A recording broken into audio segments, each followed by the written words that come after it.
You, John Fitzgerald Kennedy, do solemnly swear I, John Fitzgerald Kennedy, do solemnly swear that you will faithfully execute the office of President of the United States that I will faithfully execute the office of President of the United States and will, to the best of your ability, and will, to the best of my ability, preserve, protect, and defend the Constitution of the United States. preserve, protect, and defend the Constitution of the United States. So help you God.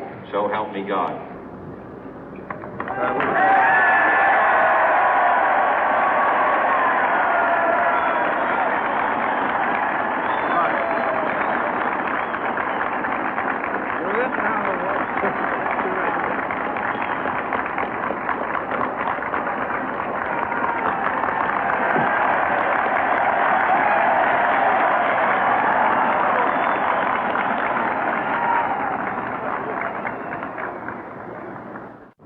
Vice President Johnson, Mr. Speaker, Mr. Chief Justice, President Eisenhower, Vice President Nixon, President Truman, Reverend clergy, fellow citizens.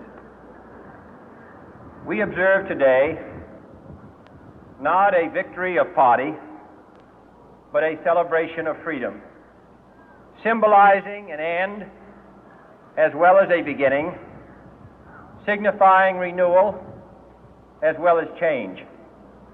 For I have sworn before you and Almighty God the same solemn oath our forebears prescribed nearly a century and 3/4 ago. The world is very different now, for man holds in his mortal hands the power to abolish all forms of human poverty and all forms of human life. And yet the same revolutionary beliefs for which our forebears fought are still at issue around the globe.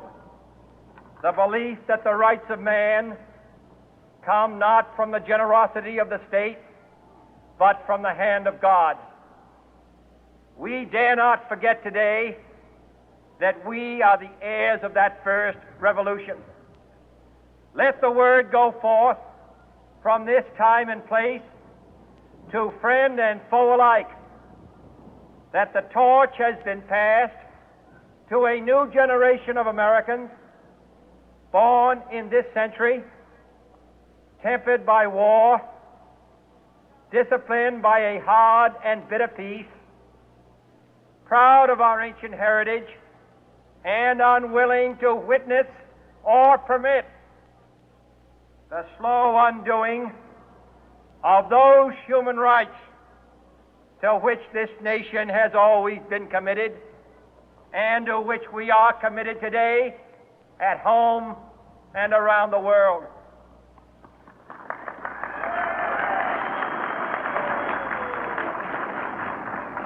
Let every nation know, whether it wishes us well or ill, that we shall pay any price, bear any burden, meet any hardship, support any friend, oppose any foe to assure the survival and the success of liberty.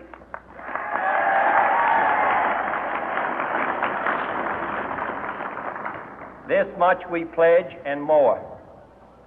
To those old allies whose cultural and spiritual origins we share, we pledge the loyalty of faithful friends. United, there is little we cannot do in a host of cooperative ventures. Divided, there is little we can do, for we dare not meet a powerful challenge at odds and split asunder. To those new states whom we welcome to the ranks of the free, we pledge our word that one form of colonial control shall not have passed away, merely to be replaced by a far more iron tyranny.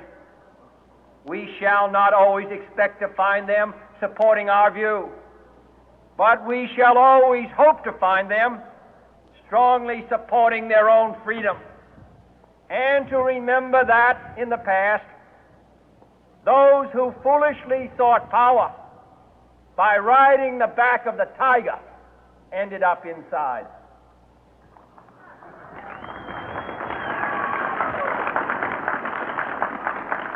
To those people in the huts and villages of half the globe struggling to break the bonds of mass misery, we pledge our best efforts to help them help themselves for whatever period is required, not because the communists may be doing it, not because we seek their votes, but because it is right. If a free society cannot help the many who are poor, it cannot save the few who are rich.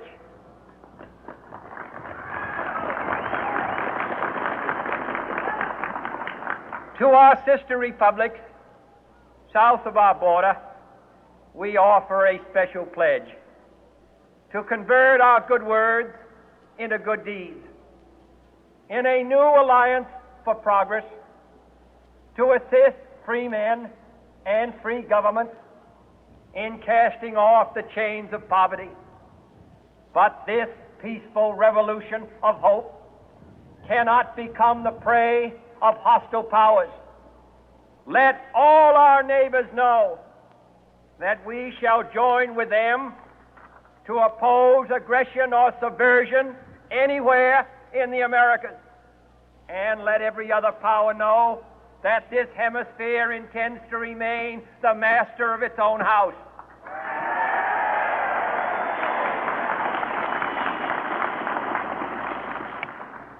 To that World Assembly of Sovereign States, the United Nations, our last best hope, in an age where the instruments of war have far outpaced the instruments of peace, we renew our pledge of support to prevent it from becoming merely a forum for invective, to strengthen its shield of the new and the weak, and to enlarge the area in which its writ may run.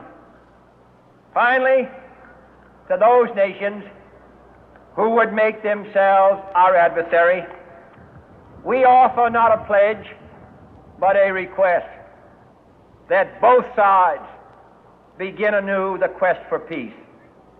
Before the dark powers of destruction, unleashed by science, engulf all humanity in planned or accidental self-destruction, we dare not tempt them with weakness, for only when our arms are sufficient beyond doubt can we be certain beyond doubt that they will never be employed.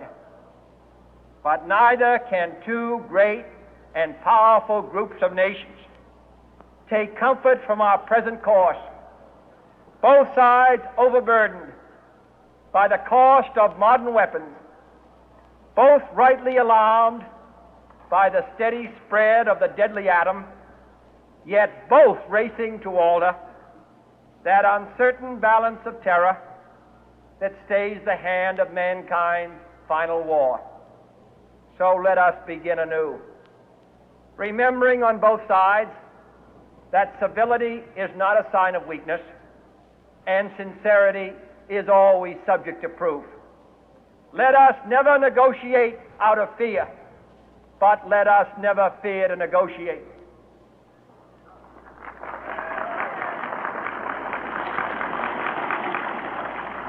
Let both sides explore what problems unite us, instead of belaboring those problems which divide us. Let both sides, for the first time, formulate serious and precise proposals for the inspection and control of arms, and bring the absolute power to destroy other nations under the absolute control of all nations.